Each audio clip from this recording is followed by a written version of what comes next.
हाय friends, मैं हूं Manav. Welcome to movie shoovie. करते हैं आपस में पॉलिटिक्स। नमस्कार। एक दो न्यूज़ थी मेरे पास, तो मैंने सोचा कि ऐसे ही मैं डिस्कस कर लूंगा एक आधा वीडियो बना के।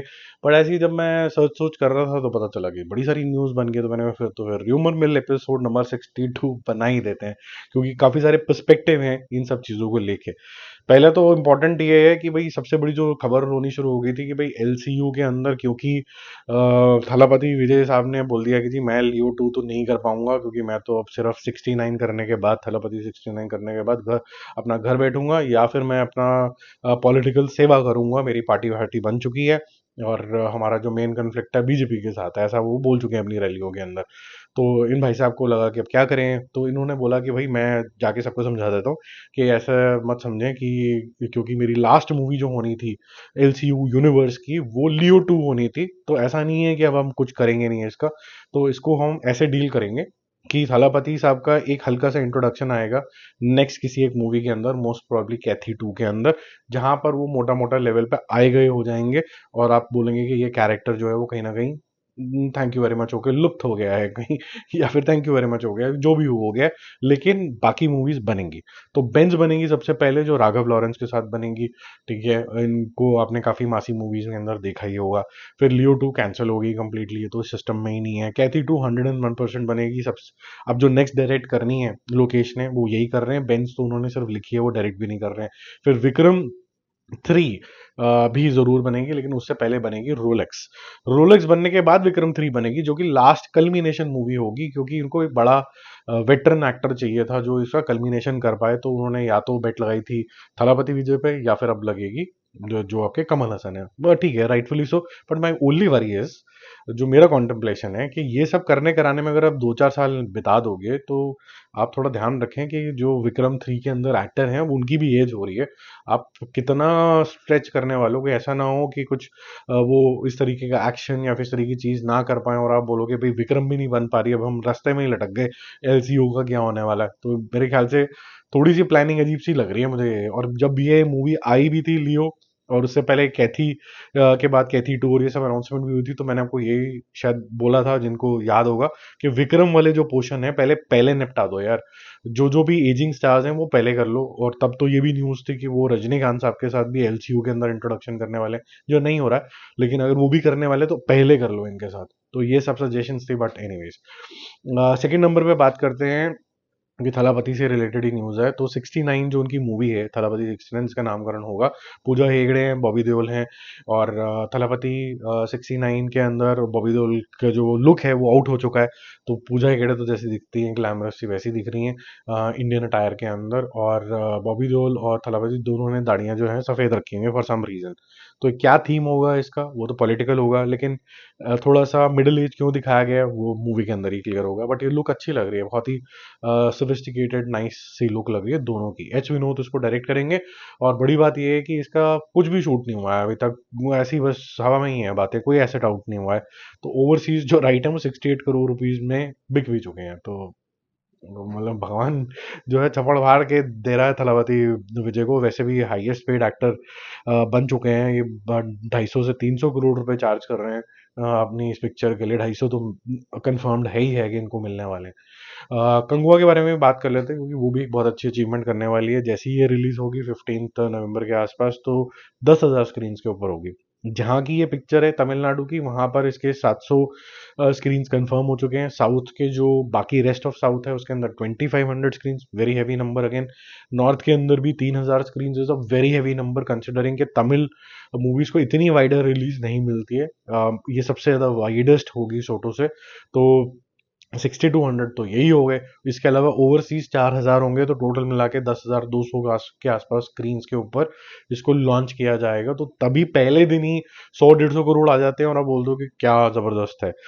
इनकी जो मेरे ख्याल से साउथ की जो स्ट्रैटेजी है ढंग से मार्केट करना आउटसाइड इंडिया, वो बहुत अच्छी है मेरे ख्याल से। बहुत सारे ऐसे नॉर्थ इंडियंस भी हैं जो बाहर बैठे हुए हैं, उनको ढंग से केटर नहीं करते हैं मेरे ख्याल से। और जियो ने ये बीड़ा उठा लिया है, जियो ने ये अपॉर्चुनिटी देख ली है ऑलरेडी। उन्होंने अनाउंस कर दिया कि हम बहुत ही जल्दी सबसे बड़े ओवरसीज डिस्ट्रीब्यूटर बनेंगे।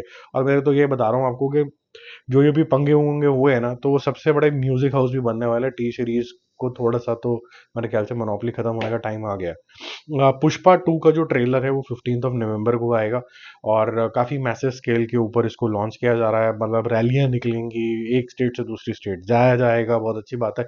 मूवी डिजर्व भी करती है, क्योंकि पहले वाली मूवी एक मतलब जबरदस्त हिट थी और मजेदार कैरेक्टर है, इसको देखने में बड़ा मजा आता है। और मैं तो बोलूंगा सिर्फ पुष्पा ही इंटरटेनिंग कैरेक्टर नहीं था इसके अंदर, जितने भी कैरेक्टर इसके अंदर थे, बहुत कम मूवीज होती हैं ऐसी जिसमें हर एक कैरेक्टर जो था इंजॉयबल था। तो ये देखेंगे। और जो कल मेरा कल एक कल्मिनेशन था कि भाई पुष्पा 2 वर्सेस छावा कौन सी आप देखोगे, मेरे ख्याल से वो इमोशन अभी तक भी लोगों तक पहुंचे नहीं है। It is not about Chhaava versus Pushpa. Chhaava versus कुछ भी हो सकता है, छावा वर्सेस बेबी जॉन भी हो सकता है, छावा वर्सेस इवन किंग भी हो सकती है, छावा वर्सेस बिगेस्ट कोई मूवी ऑफ इंडिया आप जो सोच सकते हैं वो भी हो सकती है। All I was saying was कि जब कभी कोई बहुत बड़े महान इंडियन की मूवी आती है जिसके बारे में हम ज्यादा नहीं जानते हैं और जान सकते हैं, तो मेरी पहली चॉइस ये रहेगी कि मैं पहले उसके बारे में जान लूं और उसके बाद मैं, क्योंकि एंटरटेनमेंट के लिए मूवीज देखते हैं तो उसके बाद में देखूंगा। तो फर्क कितना आया 3-4 घंटे का, कि 3-4 घंटे मैंने रिस्पेक्टफुली वो मूवी देख ली जो मुझे अपने हिस्ट्री के बारे में दिखाती है। फिर मैं फिक्शनल कैरेक्टर के ऊपर भी आगे हुई, मुझे वो भी देखनी है, क्योंकि ये तो नहीं है कि मतलब हम कोई वैलिडेशन दे रहे हैं कि हम तभी इंडियन कहलाएंगे जब हम ये ऐसे इसी ऑर्डर में देखेंगे। ये मेरा मानना है, ठीक है। बहुत से लोगों का अलग भी मानना है, उस बारे में हम विचार ऑलरेडी कर चुके हैं, तो इस वीडियो को ज्यादा नहीं बढ़ाएंगे। जाके चैनल के ऊपर देख लेना। बहुत से लोगों ने बहुत सारे विचार प्रकट करे हैं, किसी को छावा देखनी है, किसी को पुष्पा 2 देखनी है, कईयों को लग रहा है कि भाई मैं कोई लेबल नहीं लूंगा अपने ऊपर कि मैं इंडियन तभी हूँ, मेरी पेट्रियोटिज्म के ऊपर क्वेश्चन मत करो, मैं तो पुष्पा ही देखूंगा। वो उनके ऊपर है। It was not about Pushpa 2, it was actually about कि कोई भी मूवी आ रही होती है तो क्या छावा पहले देख लेते आप, क्योंकि चावा तो वैसे भी एक दिन बाद आने वाली है, तो क्वेश्चन तो वैसे गलत ही था। लेकिन ये फिक्शनल मैंने पॉइंट ऑफ व्यू रखा था कि अगर ऐसे कोई मूवी साथ में आए और एक महान आदमी की आए तो आप किसकी देखोगे। ठीक है, 5th नंबर पे चलते हैं। सलमान खान के बहुत सारे कैमियोज आने वाले हैं, बेबी जॉन के अंदर भी होने वाला है, और एक वेस्टफुल कैमियो मेरे ख्याल से चुलबुल पांडे का तो बिल्कुल वेस्ट कर दिया। जब आपके पास एक आइकॉनिक कैरेक्टर आ जाता है, जैसे अभी हमने पुष्पा की बात करी, तो ये जो ना लुक के साथ आप छेड़खानी नहीं कर सकते, फिर वो लुक लुक नहीं रहती। अब क्रिश को आप क्रू कट में ले आओ तो वो फिर वॉर का ऋतिक रोशन लगने लग जाएगा, वो क्रिश कहाँ से लगेगा। तो सलमान खान दाढ़ी और ये सब में तो फिर वो तो वो क्या मूवी आई थी वो जिसके अंदर वो पहलवान था, वो लगने लग जाएगा। वो इसके अंदर ये थोड़ा ना लगेगा कि, या टाइगर 3 लगने लग जाएगा, वो नहीं लगेगा कि भाई मैं चुलबुल पांडे मतलब पतली मूछ और थोड़ा बहुत जो है बिहारी एक्सेंट, तभी हम मानेंगे कि भाई ये चुलबुल पांडे है। और एक आधा गलत सही जवाब का गलत आंसर, तब हम मानेंगे कि ये टेढ़ा आदमी है, इसका मतलब है चुलबुल पांडे। तो ये थोड़ा गलत हो गया, लेकिन वॉर 2 के अंदर इनको आपको देखने को मिलने का चांस है। और ये भी खलीस ने भी बड़ा क्लियर कर दिया कि आपको एक बैक शॉट तो दिख गया है सलमान खान का बेबी जॉन का जो टीजर आया है। जब ये आएगा, जिस स्टेट के अंदर आएगा, तो वो जेन्युइनली थिएटर हिला देगा और मुझे इस पे कोई शक नहीं लग रहा। ऑनेस्टली बताऊं, वाईआरएफ बहुत अच्छे से प्रेजेंट करेगा फॉर श्योर। वाईआरएफ खतरनाक तरीके का सोच है उसकी। और दूसरा, साउथ की और भी एक आगे लेवल की सोच है, वो अपने हीरोज को, विलेंस को एक अलग ही एलिवेशन देते हैं। तो अच्छी बात है। मैं तो कह रहा हूँ कि अगर सलमान खान का करियर में अगर थोड़ा सा डेंट आया था, थोड़ी सी मूवीज नीचे जा रही थी, तो ये बहुत अच्छी बात है कि कुछ कुछ ऐसे कैमियोज कर रहे हैं जो हाईलाइट हो जाएंगे अचानक से। ये स्टार वैल्यू और बढ़ाता है और एक इंट्रीग बनाता है यार। 10 मिनट में ही अगर 4 मिनट में इतना मजा आ गया तो पूरी अगली बार पूरी पिक्चर देखने का है मेरे को।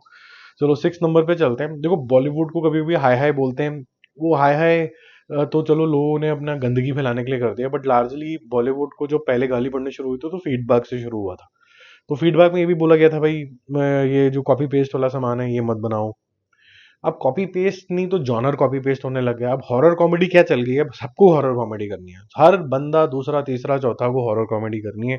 अब मिलाप जवेरी साहब कह रहे हैं कि मैं भी हॉरर कॉमेडी बनाऊंगा, डायलॉग तो देखो ठीक ठाक लिख लेते हैं, तो मैं डायरेक्शन भी करूंगा और मैं सिद्धांत चतुर्वेदी को और दिशा पाटनी को लेके एक हॉरर कॉमेडी बनाऊंगा।